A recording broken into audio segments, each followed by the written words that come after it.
여기 중국의 의사로 보이는 외국인 의과대학 교수가 누군가와 언쟁을 벌이고 있습니다. 그 순간 스크린 화면에 어떤 장면이 켜지자 중국인 의사는 아무 말도 하지 못하고 고개를 숙이고 맙니다. 도대체 어떤 일이 있었던 것일까요? 안녕하세요.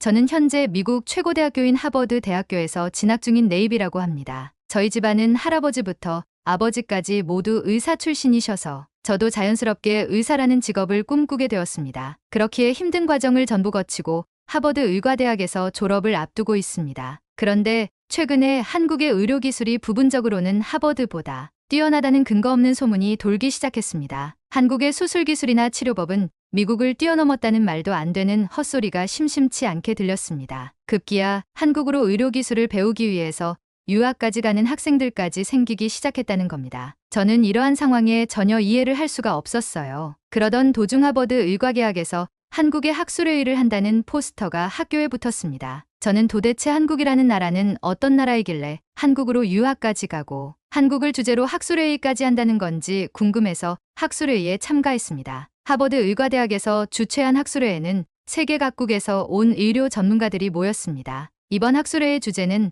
한국의 선진화된 의료 시스템과 그로 인해 증가하는 미국 의대생들의 한국 유학 트렌드였죠. 학술회를 주관한 교수는 먼저 한국의 24시간 응급실 시스템에 대해 소개했습니다. 한국은 국민건강보험 제도를 통해 누구나 시간에 구애받지 않고 응급, 의료 서비스를 받을 수 있습니다. 응급실은 대형 병원뿐 아니라 동네 의원에도 갖춰져 있어 접근성이 매우 뛰어나죠. 이어서 교수는 한국의 디지털 기술과 의료 서비스의 융합을 강조했습니다. 최근 코로나19 사태에서 한국은 신속한 대응으로 방역에 성공했는데 이는 모바일 앱을 통한 전자 처방전, 원격 진료, 빅데이터 분석 등 디지털 기반 의료 시스템 덕분이었습니다. 환자들은 병원에 가지 않고도 진단을 받고 처방약을 배달시킬 수 있죠. 이러한 한국의 의료 인프라는 미국 의대생들에게 큰 호응을 얻고 있습니다. 임상 실습을 위해 또는 졸업 후 진로를 위해 한국행을 선택하는 학생들이 늘어나는 추세입니다. 실제로 한국에서 수련을 마치고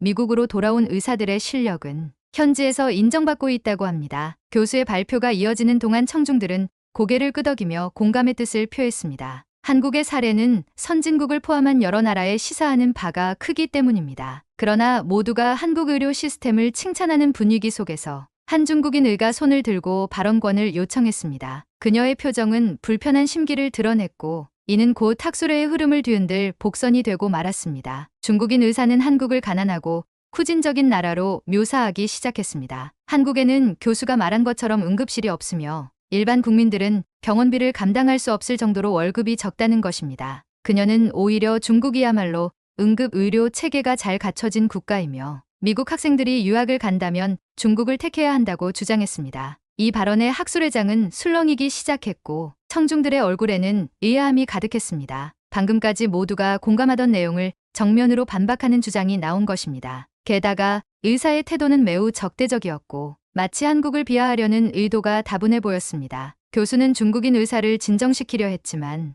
그녀는 오히려 목소리를 높여가며 한국의 응급실과 구급 체계가 전무하다고 계속해서 주장했습니다. 또한 그녀는 중국의 병원과 의료 기술, 경제력 등을 과장되게 내세우며 자국의 우월성을 강조했죠. 이 광경을 지켜보던 청중들은 당황스러웠습니다. 모두가 알고 있는 사실과 정면으로 배치되는 내용이 마치 진실인 양 호도되고 있었기 때문입니다. 게다가 의사의 공격적인 어조와 태도는 학술회의 분위기를 험악하게 만들었죠. 결국 교수는 중국인 의사에게 발언을 멈출 것을 요청했고 그녀를 대신해 직접 한국과 중국의 의료 현실에 대해 자료를 준비해 설명하겠다고 말했습니다. 갈등이 고조되는 순간 프레젠테이션 화면이 스크린에 띄워졌고 이는 학술회의 흐름을 바꿀 중대한 장면이 되었습니다. 중국인 의사의 발언이 이어지자 학술회장의 분위기는 점점 악화되었습니다. 그녀는 한국의 의료 시스템을 폄하하는 동시에 중국의 우수성을 과장되게 주장했기 때문입니다. 의사에 따르면 한국에는 제대로 된 응급실이 없고 구급차를 부를 형편도 안 된다고 합니다. 한국인들의 월급이 너무 낮아 병원비를 감당할 수 없고 응급 상황에서조차 적절한 조치를 취하기 어렵다는 것이죠. 그녀는 오히려 중국이야말로 훌륭한 의료 복지 시스템을 갖추고 있다며 베이징 등 대도시에는 24시간 응급실이 있고 구급차가 상시 대기 중이라고 강조했습니다. 또한 소방서와 경찰서의 협조 아래 신속한 대응이 이뤄진다고 덧붙였죠. 그러면서 의사는 미국 학생들이 굳이 한국이 아닌 중국으로 유학을 와야 하는 이유를 역설했습니다. 중국의 병원과 의료진들은 선진 장비를 갖추고 있고 국가 지원으로 의료비 걱정 없이 최상의 치료를 보장한다는 것입니다. 게다가 의과대학의 교육 수준 역시 미국에 뒤지지 않는다고 주장했죠. 이러한 일방적인 발언은 학술회에 참석한 많은 이들을 당혹스럽게 했습니다. 모두가 알고 있는 한국의 의료 현실과는 너무나 동떨어진 내용이었기 때문입니다. 더군다나 아무런 객관적 증거도 제시하지 않은 채 마치 자신의 주장이 진실인 양 강변하는 태도에 청중들은 불쾌감을 감추지 못했습니다. 한 한국인 교수가 의사에게 반론을 제기하려 했지만 사회자인 교수가 그를 제지하고 나섰습니다. 억울한 표정의 한국인 교수를 향해 고개를 끄덕이며 주최 측에서 응답하겠다는 뜻을 전했죠.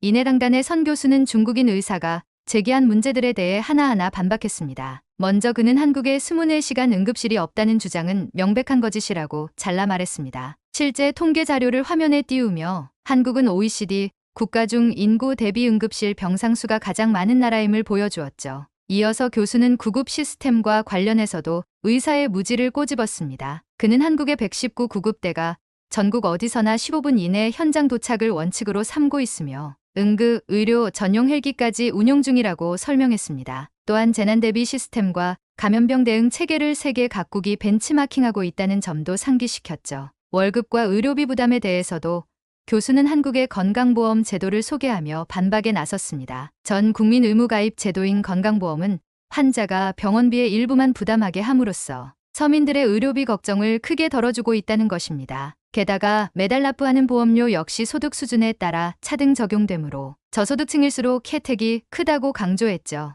마지막으로 교수는 의료 기술과 관련해 한국이 이미 세계적 수준에 올라섰음을 역설했습니다. 암, 심장병 등 주요 질환의 치료 성적이 세계 상위권이고 로봇 수술이나 영상 진단 등 첨단 분야에서도 선도적 위치를 점하고 있다는 것입니다. 실제로 많은 중증 환자들이 한국으로 치료를 받으러 온다는 사실도 상기시켰죠. 이처럼 교수의 반박이 이어지자 중국인 의사의 거짓 주장은 악의적인 선동에 불과했음이 드러났습니다. 객관적 사실과 데이터 앞에서 의사는 아무런 말도 하지 못한 채 쩔쩔매야했죠. 그녀의 얼굴에는 민망함과 당혹감이 스쳐 지나갔습니다. 사회자가 더 하실 말씀 없습니까? 라고 물었지만 의사는 고개만 떨구고 있을 뿐 대답이 없었습니다. 오히려 주위의 냉랭한 시선을 느꼈는지 자리에서 벌떡 일어나 황급히 회장을 빠져나가 버렸죠. 소란이 가라앉은 뒤 교수는 청중들을 향해 사과의 뜻을 전했습니다. 학술회 도중 너무 불편한 상황이 벌어져 죄송하다는 말과 함께 근거 없는 주장에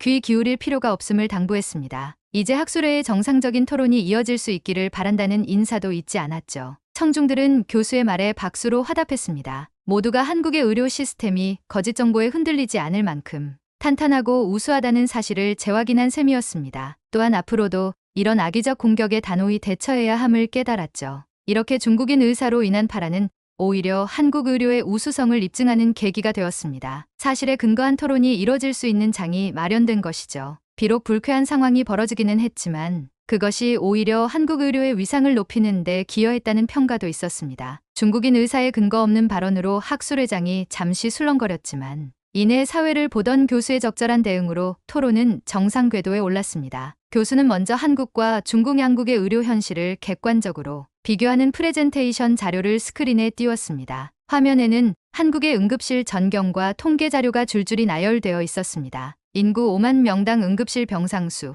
응급 환자 생존율, 119 구급대 평균 도착 시간 등 각종 지표에서 한국은 선진국 수준을 뛰어넘는 성과를 보여주었죠. 게다가 대형 병원뿐 아니라 중소병원, 지역의원에 이르기까지 촘촘한 응급 의료망이 전국에 구축되어 있다는 점도 언급되었습니다. 반면 중국의 응급 의료 체계는 상당히 취약한 것으로 나타났습니다. 우선 절대적인 응급실 수가 부족했고 병상 가동률은 100%를 훌쩍 넘겼습니다. 30분 이내 도착률로 따지는 구급차 서비스 역시 절반에도 못 미쳤죠. 무엇보다 의료 인력과 장비가 대도시에 편중되어 농어촌 지역 환자들은 적절한 응급 처치를 받지 못하는 일이 비일비재했습니다. 의사가 주장한 경제력에 대해서도 교수는 반론을 펼쳤습니다. 그는 한국의 1인당 GDP와 평균 소득이 중국을 크게 앞선다는 점을 지적했습니다. 여기에 건강보험 제도가 의료비 부담을 낮춰주니 한국인들은 소득 수준에 걸맞은 양질의 의료 서비스를 누리고 있다는 것이죠. 반면 중국은 의료보험 혜택을 받는 인구 비율이 낮고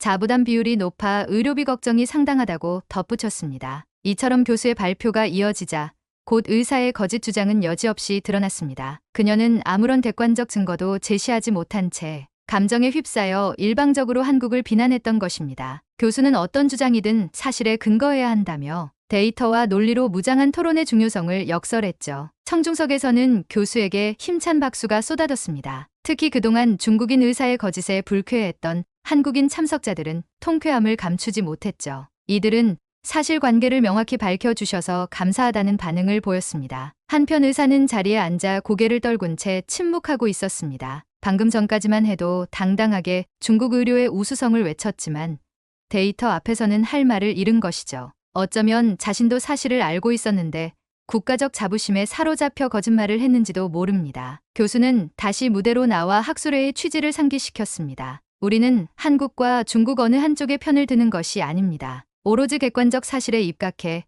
인류 보건 향상에 기여할 방법을 모색하고자 하는 것뿐이죠. 이어서 교수는 한국과 중국이 의료 분야에서 협력하면 좋겠다는 바람을 전했습니다. 우선 양국의 장단점을 냉정히 분석하고 서로 보완할 수 있는 지점을 찾아야 한다는 것입니다. 예컨대 한국의 선진 응급 의료 시스템과 중국의 풍부한 의료 인력이 결합한다면 아시아 의료의 새로운 모델이 될 수 있을 것이라고 강조했죠. 또한 의학 정보와 기술, 인재 교류를 활성화해 상호 발전을 도모하자는 제안도 있었습니다. 이를 통해 의료의 불평등과 격차를 해소하고 궁극적으로 전 인류가 건강한 삶을 누릴 수 있도록 힘을 모아 가자는 당부였죠. 청중들은 교수의 메시지에 깊이 공감했습니다. 무분별한 자국 중심주의 대신 상호 이해와 협력을 통해 의료의 미래를 열어야 한다는데 모두가 한마음이었죠. 그 과정에서 사실에 근거한 토론과 비판적 사고가 전제되어야 함도 인식을 같이 했습니다. 이렇듯 중국인 의의 도발로 인해 벌어진 논란은 오히려 진실을 탐구하는 의료인의 자세를 일깨워준 계기가 되었습니다. 나아가 국경을 초월한 소통과 협력의 필요성을 환기시켜 주기도 했죠. 학술회 참석자들은 더욱 성숙한 자세로 토론에 임하겠다는 각오를 다졌습니다. 학술회장의 열기가 최고조에 달한 가운데 교수는 자신의 경험담을 들려주며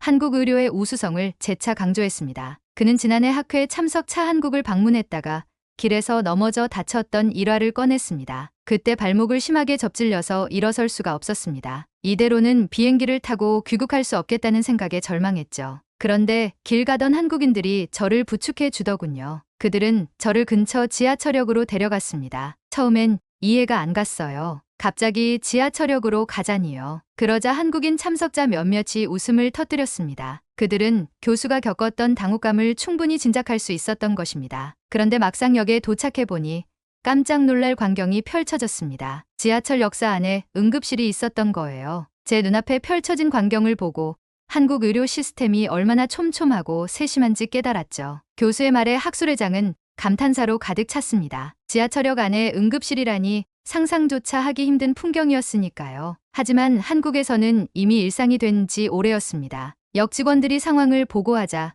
곧장 의사와 간호사들이 달려왔어요. 이내 저는 휠체어에 실려 역 안의 진료실로 옮겨졌죠. 그들은 저의 부상을 꼼꼼히 살피더니 녹화 응급 처치를 해주었습니다. 덕분에 통증이 한결 가라앉았고 걸을 수 있을 정도로 회복되었죠. 청중석에는 감동과 놀라움이 교차했습니다. 단순히 응급실이 있다는 사실 자체도 경이로웠지만 의료진들의 신속하고 체계적인 대응은 더더욱 감탄을 자아냈습니다. 이는 철저한 매뉴얼과 환자 중심적 사고가 없었다면 불가능한 일이었을 테니까요. 제가 미국에 돌아와서도 한동안 한국에서의 그 경험을 잊지 못했습니다. 길에서 다쳤는데 지하철 역사 안에서 치료를 받다니 정말 획기적이지 않나요? 물론 미국에도 응급실은 있습니다. 하지만 한국처럼 대중교통 시설 내에 마련되어 있진 않죠. 더군다나 한국만큼 신속하고 촘촘한 진료망을 갖추고 있지도 않고요. 그러면서 교수는 한국 의료의 밑바탕에는 국민 누구나 건강할 권리가 있다는 인식이 자리 잡고 있다고 분석했습니다. 의료가 시장 논리에 지배되는 것이 아니라 공공재로서 모두에게 평등하게 제공되어야 한다는 신념 말이죠. 저는 오늘 학술회에 참석하면서 많은 깨달음을 얻었습니다. 단순히 첨단 기술이나 화려한 장비를 갖추는 것이 능사가 아니라는 것을요. 보다 근본적으로 환자의 입장에서 사고하고 의료 자원을 가장 효율적으로 사용하는 지혜가 필요하다는 사실을 절감했습니다. 바로 한국이 보여준 모범이죠. 교수의 열정 어린 말에 참석자들은 모두 고개를 끄덕였습니다. 이들 역시 한국 의료가 단순히 기술적 진보를 넘어 사회 전체의 공공성을 높이는 데 기여해왔음을 인정했습니다. 물론 한국 의료도 완벽하진 않을 겁니다. 하지만 그들은 끊임없이 변화하고 혁신하려는 의지를 보여왔어요. 공공의료를 지속 가능하게 만들기 위한 정책적 노력, 의료 인력의 처우 개선, 국제 협력 강화 등등 말이죠. 그런 면에서 한국은 우리 모두가 주목하고 배워야 할 모델이라 할 수 있습니다. 청중들은 교수의 열변에 박수갈채를 보냈습니다. 한국 의료가 자신들에게 남긴 깊은 울림과 감동의 메아리였죠. 이날의 학술회는 그렇게 한국 의료의 미래를 향한 희망과 기대로 막을 내렸습니다.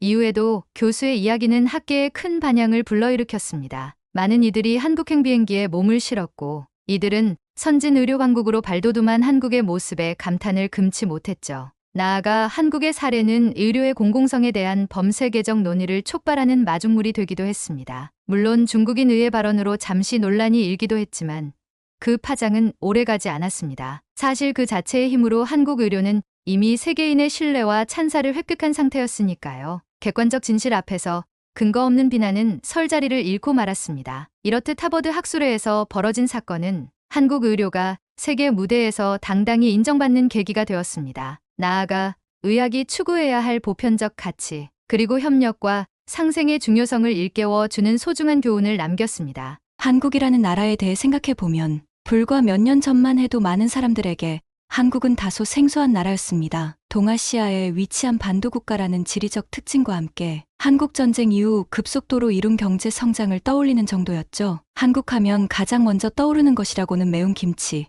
글로벌 기업으로 성장한 삼성, 그리고 K-POP의 세계적 히트곡 강남스타일 정도가 전부였던 것 같습니다. 하지만 지금은 상황이 완전히 달라졌습니다. 최근 몇 년 사이 한국의 문화와 제품들이 전 세계적으로 엄청난 인기를 끌며 이른바 한류 열풍을 일으키고 있습니다. 드라마, 영화, 음악은 물론이고 한국의 패션, 뷰티, 라이프스타일 제품들까지 전 세계인의 마음을 사로잡으며 새로운 트렌드를 이끌어가고 있죠. 특히 한국의 드라마와 영화는 독특한 스토리와 높은 완성도로 전 세계 젊은 층을 사로잡으며 K-드라마, K-무비라는 신조어까지 탄생시켰습니다. 사랑과 성공을 향한 이야기를 다룬 로맨스 드라마부터 복잡한 인간관계와 권력 다툼을 그려낸 서사극, 그리고 좀비나 괴물이 등장하는 판타지 드라마까지 한국 드라마는 이제 전 세계인의 마음을 사로잡는 콘텐츠로 자리매김했죠. 뿐만 아니라 기생충과 같은 한국 영화가 아카데미 어워드에서 사관왕을 차지하는 쾌거를 이루며 한국 영화의 위상도 크게 높아졌습니다. 음식 분야에서도 한국은 이제 세계인의 입맛을 사로잡은 글로벌 푸드로 자리 잡았습니다. 한국의 전통 발효 음식인 김치는 이제 세계 각국의 식탁에서 쉽게 볼 수 있는 반찬이 되었고, 불고기와 비빔밥 같은 한식도 현지인들의 사랑을 받으며 K-푸드 열풍을 일으키고 있죠. 건강과 맛을 동시에 잡은 한식의 매력은 전 세계 미식가들을 매료시키고 있습니다. 화장품과 패션 분야에서도 한국은 독보적인 존재감을 드러내고 있습니다. K-뷰티로 대표되는 한국의 화장품은 독특한 성분과 우수한 품질로 전 세계 여성들에게 사랑받고 있죠. 특히 한국 여성들의 매끈한 피부와 뷰티 노하우는 많은 이들의 부러움의 대상이 되고 있습니다. 스타일리시함과 개성이 돋보이는 한국 패션 또한 전 세계 패션 피플들의 주목을 받으며 젊은이들 사이에서 K-패션 열풍이 불고 있습니다. 이렇듯 한국의 문화 콘텐츠와 라이프스타일 제품들이 전 세계에서 큰 인기를 얻으면서 한국 기업들의 제품 판매량도 급증하고 있습니다. 실제로 세계 최대 온라인 쇼핑몰인 아마존에서도 한국 제품들이 높은 판매량과 좋은 평가를 기록하며 K-프로덕트의 위상을 실감케 하고 있죠. 특히 삼성, LG 등 한국의 가전제품들은 혁신적인 기술력과 뛰어난 품질로 아마존에서 베스트셀러 상품으로 자리 잡았습니다. 스마트폰, TV, 냉장고 등 첨단 가전제품뿐 아니라 주방용품, 생활용품에 이르기까지 한국 제품들은 실용성과 디자인 면에서 소비자들의 높은 호응을 얻고 있죠. 심지어 한국의 매트리스 제품들도 아마존에서 베스트셀러로 등극하며 한국 제품의 우수성을 입증하고 있습니다. 이렇게 한국 제품들의 인기 비결은 단순히 기능과 품질을 넘어 소비자들의 라이프 스타일과 가치관까지 충족시키는 데 있는 것으로 보입니다. 혁신적인 기술력의 감각적인 디자인, 그리고 사람을 배려하는 섬세한 설계까지 한국 제품들은 현대인들이 추구하는 가치를 담아내며 사랑받고 있습니다. 나아가 한국 제품들은 단순히 물질적인 만족을 넘어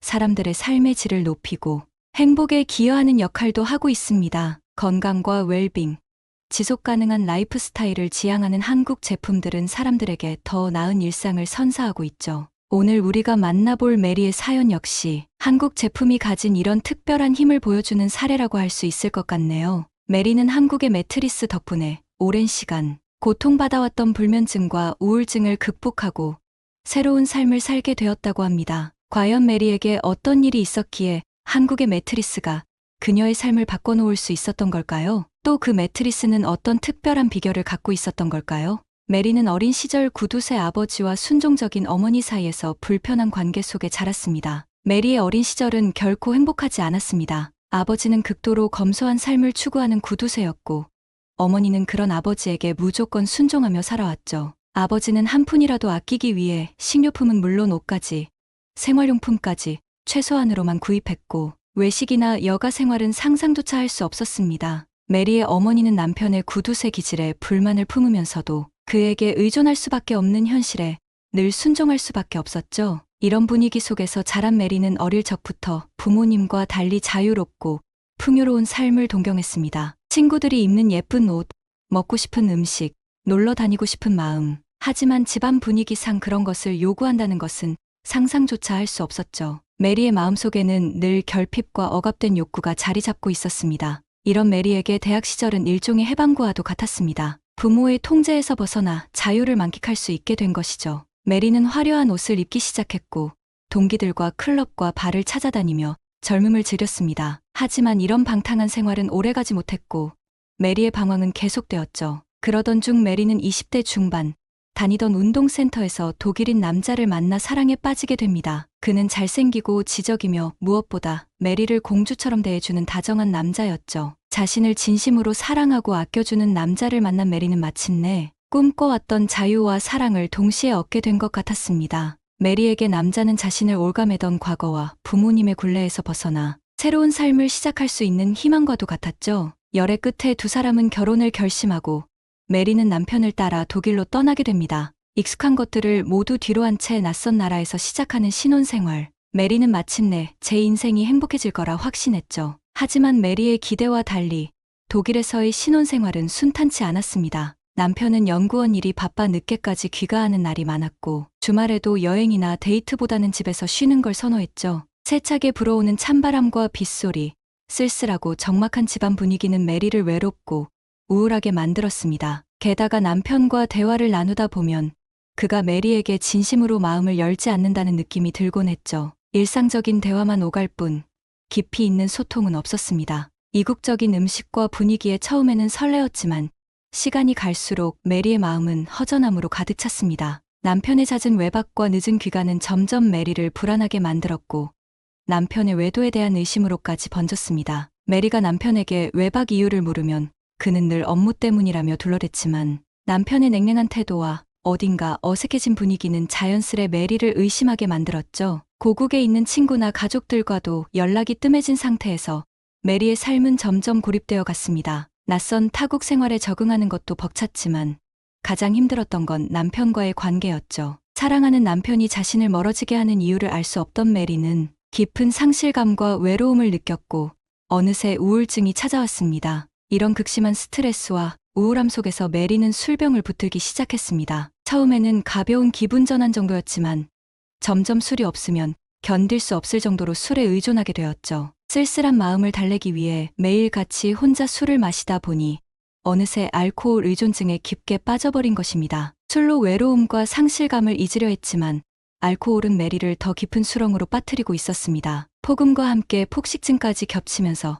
메리의 건강은 급격히 나빠졌고 술을 마시지 않고는 하루도 버틸 수 없을 지경에 이르게 되었죠. 메리는 술에 취해 쓰러져 잠들면서도 왜 자신의 인생이 이렇게 되었는지 되뇌곤 했습니다. 사랑하는 남편과 행복한 삶을 꿈꿨건만 현실은 술병과 외로움뿐인 인생이 되어버렸죠. 급기야 술에 찌든 메리의 모습에 남편은 더 이상 메리와 살 수 없다며 이혼을 요구하기에 이릅니다. 행복한 가정을 꿈꿨지만 결국 깨져버린 꿈에 절망한 메리. 폭음과 폭식은 메리의 일상이 되어버렸고 우울감은 나날이 깊어만 갔습니다. 과거 꿈꿨던 자유와 사랑, 이상적인 결혼 생활은 모두 산산이 부서져 버렸고 메리는 인생의 벼랑 끝에 서 있는 듯했습니다. 하루하루가 고통의 연속이었지만 술병만은 놓을 수 없었죠. 이혼을 요구하는 남편, 알코올 중독, 우울증. 온 세상이 메리를 외면한 듯 모든 것이 캄캄했습니다. 무너진 자존감과 죄책감에 사로잡혀 밑바닥 인생을 살던 메리. 이대로 영영 절망의 늪에서 헤어나오지 못하는 걸까요?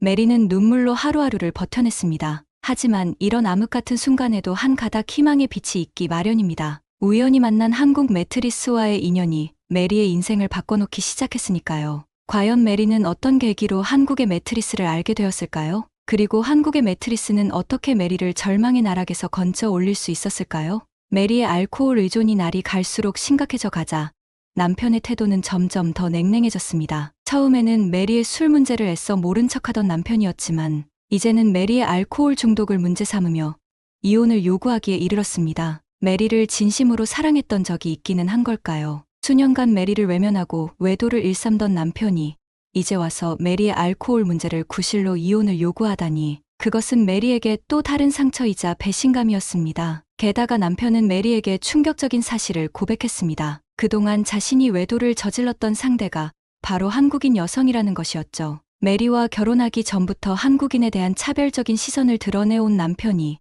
정작 불륜의 상대로 한국 여성을 택했다는 사실은 모순적이면서도 모욕적으로 다가왔습니다. 게다가 남편은 자신이 사랑에 빠진 한국인 연구원은 메리와는 달리 우아하고 지적이며 매력적이라며 마치 메리의 부족함을 비난하는 듯한 말까지 서슴지 않았습니다. 이 모든 일이 한꺼번에 몰아닥친 메리는 심신의 고통을 술로 달래려 했지만 오히려 알코올 의존도는 깊어져만 갔습니다. 매일같이 술에 취해 쓰러지다 보니 일상생활은 물론 위생과 건강까지도 돌볼 수 없을 지경에 이르고 말았죠. 우울감과 무기력함, 자존감의 추락은 메리를 더욱 술의 늪으로 몰아넣었고 급기야 알코올 중독으로 정신과 치료까지 받게 되고 맙니다. 가족과 친구들은 메리에게서 모두 멀어져 갔고 메리 자신조차도 삶의 의욕을 잃어가고 있었습니다. 이대로 주저앉아 남편이 원하는 대로 이혼을 하고 인생의 나락으로 떨어질 수밖에 없다고 생각했습니다. 꿈꿔온 행복한 결혼 생활은 산산조각 났고 메리에게 남은 것이라고는 술병과 우울함, 깊은 절망뿐이었습니다. 메리의 얼굴에서 절망의 그림자는 온데간데 없이 사라지고 대신 희망찬 미소가 떠나질 않았습니다. 그러던 어느 날 오랜만에 친정 부모님 생각이 간절히 나는 날이 있었습니다. 12년 전 반대하는 부모님을 뒤로한 채 가출 같은 결혼을 선택했던 메리였지만 지금 이 순간만큼은 부모님의 따뜻한 품이 간절히 그리워졌습니다. 12년의 시간 동안 부모님과 떨어져 살면서 메리는 단 한 번도 친정에 가본 적이 없었죠. 어릴 적 아버지의 구두쇠 기질과 어머니의 순종적인 태도가 메리를 집 밖으로 내몰았지만 이제는 그 시절의 기억마저 애틋하게 느껴졌습니다. 12년 만에 미국행 비행기에 몸을 실은 메리는 복잡한 심경이었습니다. 이혼을 앞둔 처지에 빈손으로 친정에 돌아간다는 것, 그동안의 삶을 돌아보며 느끼는 깊은 자책감, 그리고 구두쇠였던 아버지와 나누게 될 어색한 재회까지. 하지만 그 모든 두려움과 걱정을 뒤로한 채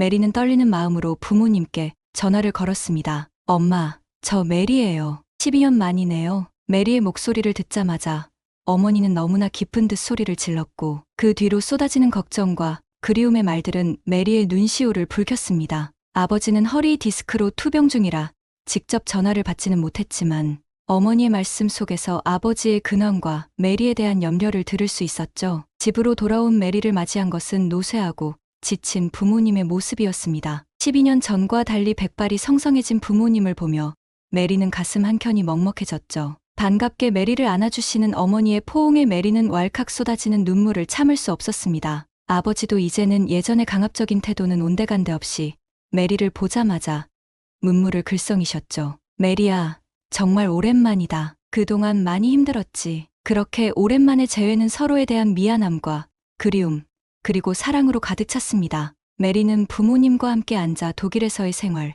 힘들었던 시간들에 대해 조금씩 이야기를 꺼냈고 부모님은 메리의 이야기를 끝까지 들어주셨습니다. 아버지, 어머니, 그동안 정말 죄송했어요. 제가 너무 부족한 딸이었죠. 이제라도 새로운 마음으로 살아보려고요. 메리의 진심 어린 말에 부모님은 고개를 끄덕이셨고 따뜻한 격려의 말을 전해주셨습니다. 메리는 치료 중인 아버지를 대신해 가업인 건설회사 일을 돕기 시작했고 어머니와 함께 매일 아버지의 곁을 지키며 간병을 하게 되었죠. 낯설었던 일도 점차 익숙해져 갔고 무너졌던 자존감도 조금씩 회복되는 듯했습니다. 오랜만에 가족들과 함께하는 시간은 메리에게 삶의 의욕과 희망을 되살려 주었죠. 하지만 한편으론 알코올 의존과 우울감의 굴레에서 벗어나기가 쉽지만은 않았습니다. 밤만 되면 찾아오는 불면증과 술에 대한 갈망, 피로와 무기력함은 여전히 메리를 괴롭혔습니다. 낮에는 부모님 앞에서 밝은 모습을 보이려 애썼지만 깊은 밤 홀로 남겨질 때면 술병을 찾게 되는 날이 많았죠. 과연 내가 이 모든 것을 이겨내고 새 삶을 살 수 있을까? 메리는 고민에 빠졌습니다. 하루하루가 버거웠고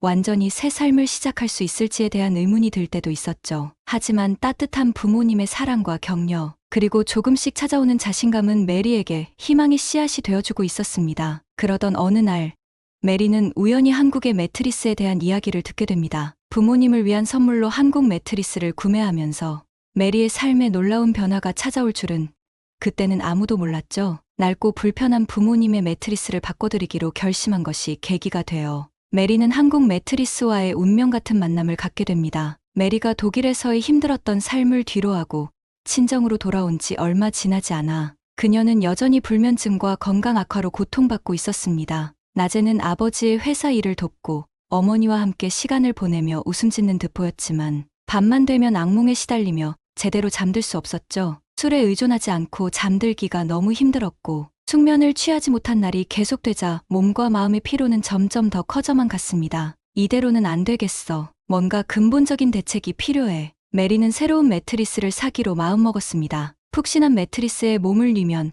아무리 힘든 일이 있어도 편안한 잠을 잘 수 있을 거라는 생각이 들었죠. 마침 그 무렵 메리의 눈에 띈 것은 한국 기업 지사에서 출시한 매트리스였습니다. 아마존에서 큰 화제를 모으며 베스트셀러로 등극한 그 매트리스는 압축 포장 기술을 통해 배송비를 크게 절감했고 합리적인 가격에도 뛰어난 품질을 자랑한다고 했죠. 아버지의 허리 건강을 위해서라도 좋은 매트리스가 꼭 필요해. 게다가 한국 제품이라면 품질은 이미 검증되었잖아. 메리의 눈에 지사의 매트리스는 아버지의 선물로 제격이었습니다. 곧바로 주문을 넣은 메리는 매트리스가 도착하기만을 손꼽아 기다렸죠. 그리고 마침내 택배로 도착한 매트리스 상자를 열어보았을 때 메리의 눈이 휘둥그레졌습니다. 어머, 이게 뭐지?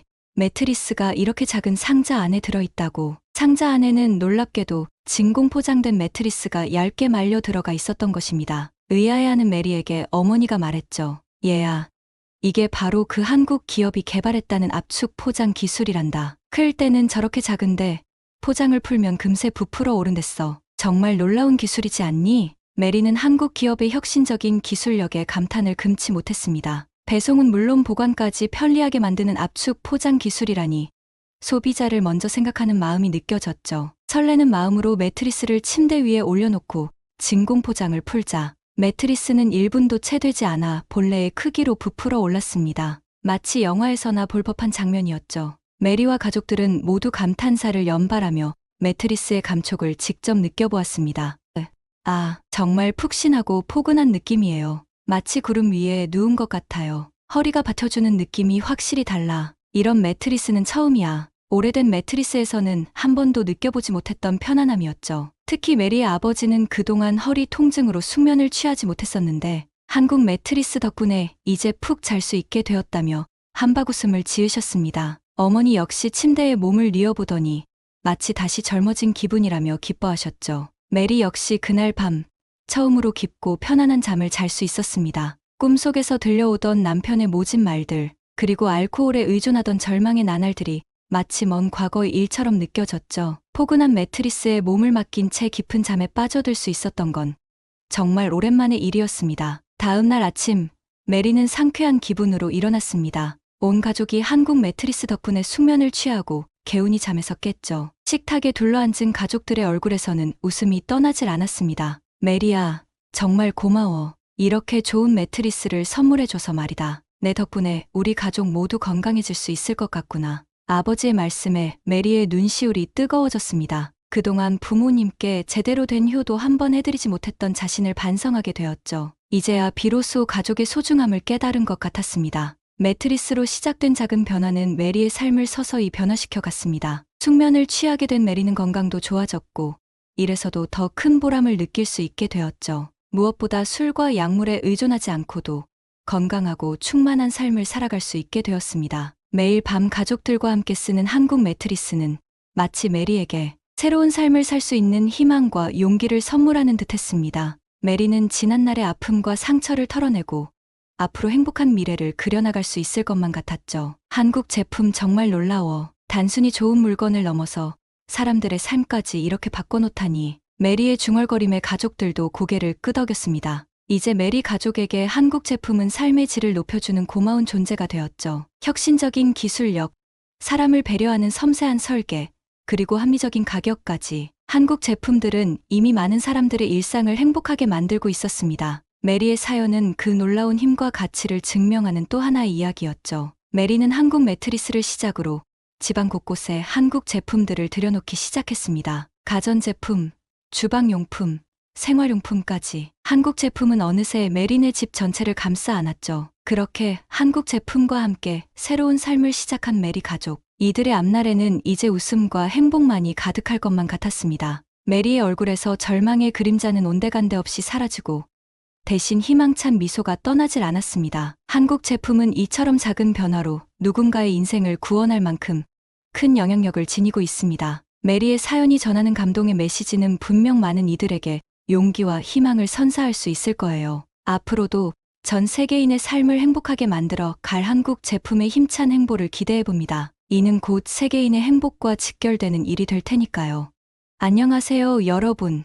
제 이름은 세비야예요. 오늘은 제 인생 얘기를 좀 들려드릴까 해요. 저는 아빠가 네덜란드 분이시고 엄마가 일본인이셔서 태어날 때부터 혼혈이었어요. 제 이름도 네덜란드식 실비아랑 일본식 세피아를 합쳐서 지은 거래요. 부모님 사랑도 담겨 있고 두 나라 문화도 어우러진 의미 있는 이름이죠. 근데 제가 태어나고 5년 만에 아빠 사업 때문에 오사카로 이사를 가게 됐어요. 인생의 첫 번째 전환점이었죠. 어릴 때 낯선 일본 땅은 겁도 나고 설레기도 했어요. 근데 부모님이 정말 잘 보살펴 주시고 주위 분들도 따뜻하게 대해주셔서 금방 적응했죠. 유치원, 초등학교 다니면서 일본의 질서나 공동체 의식에 감명받기도 했어요. 친구들이랑 신나게 뛰어놀던 어린 시절은 행복 그 자체였죠. 중학교 올라가면서는 일본 문화, 예술에 푹 빠졌어요. 애니메이션, 만화, 제이팝에 흠뻑 취해서 코스프레 이벤트 가고 아이돌 보려고 밤새 줄도 섰었죠. 지금 생각해도 즐거운 추억들이에요. 고등학생 때는 공부도 열심히 했지만 방과 후엔 다도부랑 합기도부에서 활동하면서 전통 문화도 배웠어요. 차분하고 절제된 분위기에서 마음을 다스리고 수련하는 게 정말 좋더라고요. 깊이 있는 일본 문화의 매력에 빠졌죠. 저한테 일본은 제2의 고향이나 마찬가지였어요. 주변 사람들 다들 정직하고 성실한 분들이었고 거리는 쓰레기 하나 없이 깨끗했죠. 어려운 이웃 돕는 모습, 예의 바른 아이들 보면서 아, 여기가 세상에서 제일 완벽한 나라구나 하는 생각까지 들었어요. 여기서 산다는 게 축복이고 자부심이었죠. 대학 갈 때쯤엔 고민도 많이 했어요. 네덜란드로 돌아가 볼까?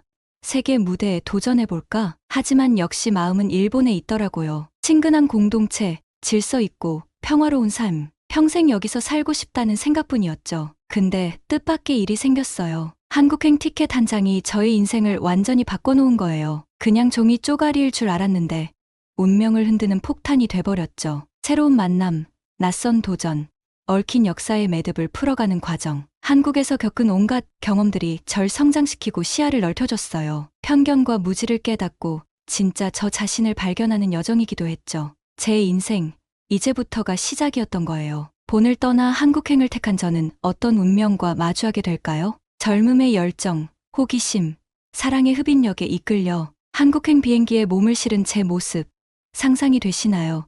도대체 어떤 일이 있었냐면요. 제가 대학 졸업하고 교토에 있는 무역회사에 취직했을 때였죠. 학생 때 좋은 성적에 성실하다는 소리도 많이 들어서 스카우트 제의가 쏟아졌죠. 그런데 전 중소기업을 선택했어요. 가족 같은 분위기에서 차근차근 실력을 쌓고 싶었거든요. 입사 초엔 격리를 열심히 하면서 꼼꼼하고 정직한 성격 덕에 빠르게 신뢰를 얻었어요. 업무에서도 통찰력, 어학 능력으로 인정받으면서 2년 만에 과장이 됐죠. 회사는 저한텐 또 다른 가족 같았어요. 일상의 낙이자 행복이었죠. 그런데 모든 게 흔들리는 사건이 터졌어요. 한국 지사에서 출장 온 이대리와의 만남이 제 인생이 송두리째 바뀔 줄은 그때만 해도 몰랐죠. 처음 이대리 봤을 때 복잡 미묘한 기분이었어요. 제가 상상하던 한국인 이미지랑 달라서 당황스러웠거든요. 무뚝뚝하고 권위적일 줄 알았는데 이대리는 쾌활하고 친절하셨어요. 세심하게 배려하는 모습도 인상 깊었고요. 일도 진짜 잘하셨어요.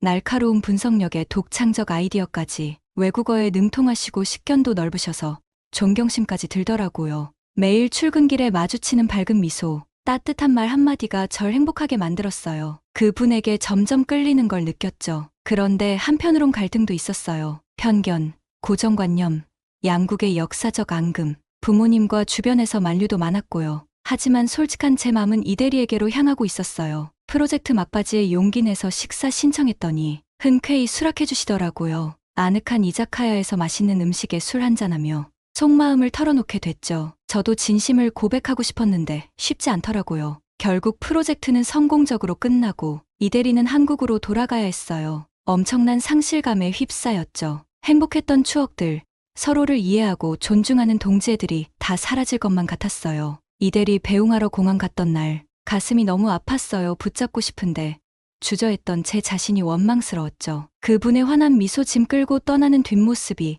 아직도 눈에 선해요. 잊을 수가 없었어요. 일상으로 돌아왔지만 맘은 늘 이대리 생각뿐이었죠. 야근하다 지쳐 쓰러질 것 같은 날에도, 주말에 혼자 영화 보면서 울먹일 때도 그리움은 점점 더 깊어만 갔어요. 석 달 뒤 그분에게 연락이 왔어요. 아이러니하게도 오사카 발령이 났다는 거예요. 가슴이 벅차오르면서도 두려웠죠. 기회일까? 씁쓸한 재회일까? 이대리 오사카로 오시는 날 공항으로 뛰어갔어요. 떨리는 손으로 플래카드 들고 있는데 익숙한 모습이 보이더라고요. 절 보고 미소 지으며 다가오는 그분. 세상이 멈춘 것 같았어요. 세비야 씨, 다시 만나서 정말 기뻐요. 많이 보고 싶었어요. 이대리의 첫 마디에 눈물이 왈칵 쏟아졌어요. 꿈인지 생시인지 그런데 가슴에서 차오르는 기쁨은 이게 현실임을 증명하고 있었죠. 저도요. 너무 보고 싶었어요. 이렇게 또 만나게 돼서 정말 행복해요. 서로를 바라보는 눈빛 속에 그리움, 애틋함, 앞으로의 설렘이 가득했어요. 그 후 우린 연인이 됐어요. 주말엔 오사카 구석구석 데이트하고 퇴근하면 맛있는 거 먹으면서 하루 얘기 나누고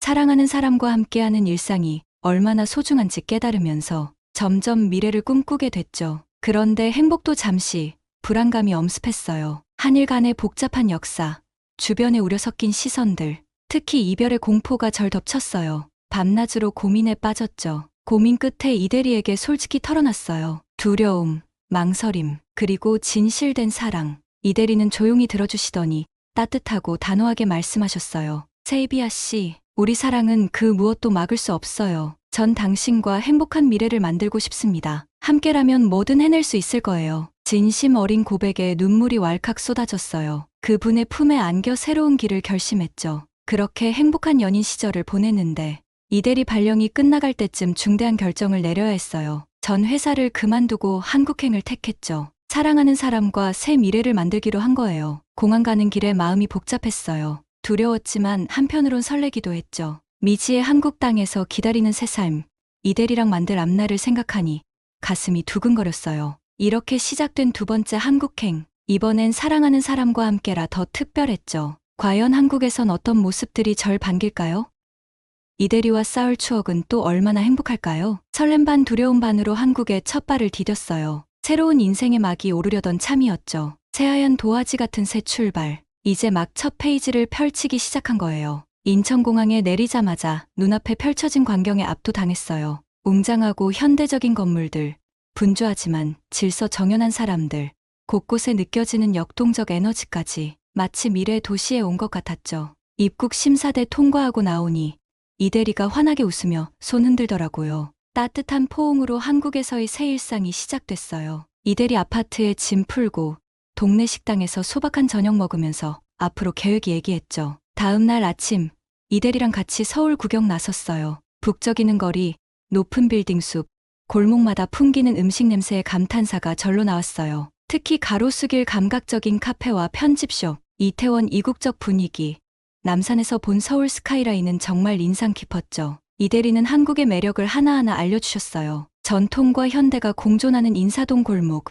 청계천 따라 산책하며 도심 속 자연을 느끼고 북한산 등산하면서 맛보는 상쾌함까지 매일매일이 새로운 발견의 연속이었어요. 어느 날은 경복궁에 가서 조선 왕들의 일상을 엿볼 수 있었죠. 화려한 단청, 웅장한 건축물들 보면서 한국의 찬란했던 역사를 온몸으로 느꼈어요. 국야경을 배경으로 한복 입고 찍은 사진은 잊지 못할 추억이 됐죠. 주말엔 전주, 경주, 부산 등 유명 관광지로 여행 다녔어요. 한옥마을에서 한복 입고 걷고 불국사 웅장함에 압도당하고 해운대 낙조에 너극 놓고 한국의 매력에 푹 빠졌죠. 시간 지나면서 이대리 가족들과도 자연스럽게 어울리게 됐어요. 처음 인사드릴 때 떨었던 게 기억나요. 장인어른이 건네주신 막걸리 잔 받아 마시면서 따뜻함을 느꼈죠. 어느새 저도 이 식구의 일원이 된 것 같아 행복했어요. 가끔 일본 음식이 그리울 때도 있었지만 김치찌개 얼큰한 맛이랑 삼겹살 구수한 냄새는 충분히 위로가 됐죠. 매운 음식 먹다 눈물 흘리면서도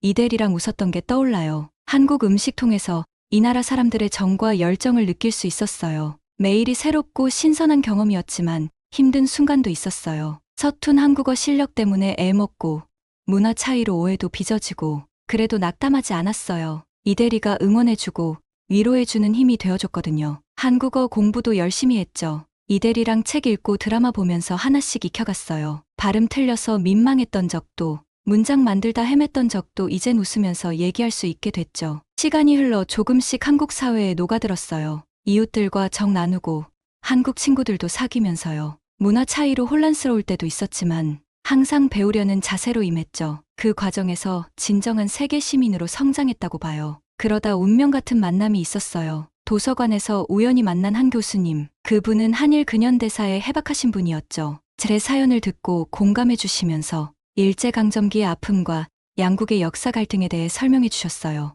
이야기 들으면서 마음이 먹먹해지더라고요. 교수님 말씀이 많은 깨달음을 줬어요. 역사를 직시하는 건 쉽지 않습니다. 하지만 과거의 잘못을 인정하고 서로 이해하려 노력할 때 화해가 시작되는 겁니다. 세비야 씨도 이 시대를 사는 한 사람으로서 가교 역할 해주길 바랍니다. 순간 울림이 있었죠. 일본인이자 한국인 아내로서 제 역할이 뭔지 깨달은 것 같았어요. 양국 문화를 존중하고 이해 높이는 게 제가 할 소중한 일이라는 걸 마음에 새겼죠. 그렇게 제 자신의 변화를 발견하게 됐어요. 이젠 한국이 낯선 나라가 아니에요. 뜨거운 심장의 사람들, 역동적인 문화, 애틋한 사랑의 기억까지 제 삶의 일부가 되어 있죠. 저희 한국 생활은 또 다른 전환점을 맞이하고 있어요. 깊어진 사랑, 가족됨의 책임감, 정체성에 대한 고민, 앞으로 어떤 일들이 펼쳐질지 기대되면서도 두근거려요. 기쁨도 슬픔도 다 껴안고 씩씩하게 걸어나가고 싶어요. 저와 이대리의 사랑은 결혼으로 이어졌어요. 축복 속에 올린 작은 결혼식이었지만